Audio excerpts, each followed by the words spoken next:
It's been 8 years since George Obi started fish farming in Abuja, Nigeria's capital. The graduate of geography has over 5,000 catfish on his farm.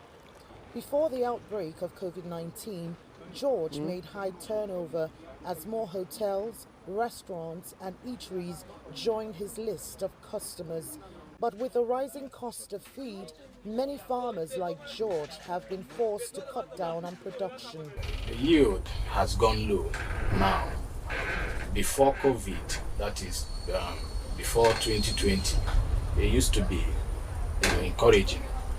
But immediately after that COVID, everything crashed. So it is majorly feed, because the price of feed has gone up. You have to use the foreign feed, the imported feed first to get them, get them grow well and develop well. Then you now use the locally made one to give them the weight before selling. Fish feed accounts for 70% of production costs in aquaculture. Nigeria imports approximately 40,000 tons of fish feed valued at $60 million per year. The country's forex crisis has kept prices high, sending some fish farmers out of business and others struggling to keep their businesses afloat. We are not producing enough.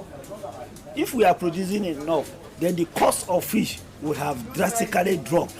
Of course, with other variables that are making the fish to be high is there.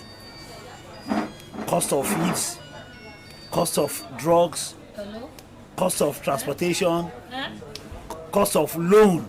You are still depending on the small scale farmer to fish, to have a pond in his backyard for fishing, when within the country alone is not enough for consumption. We will not be talking of export. Fish accounts for 40% of Nigeria's protein intake, with a demand of about 2.1 million metric tons. World Bank data reveal that the nation only produced just 1 million metric tons of fish in 2020.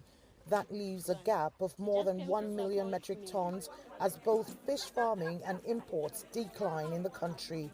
The rising cost is also telling on customers. Fish is very expensive. If you owe 800, 1,000 before you buy one fish. Sometimes I cook my food with ordinary crayfish. Although there's a rising export demand for Nigeria's dried fish, stakeholders say the sector lacks the infrastructure to meet export demands and standards. The Nigerian government considers fish farming a business, and as such, not much is done to incentivize the sector. Key players are hopeful that the right investments, solid infrastructure, and government financing will position the sector for a revenue boom. Kelechi Emekalam, CGTN Abuja, Nigeria.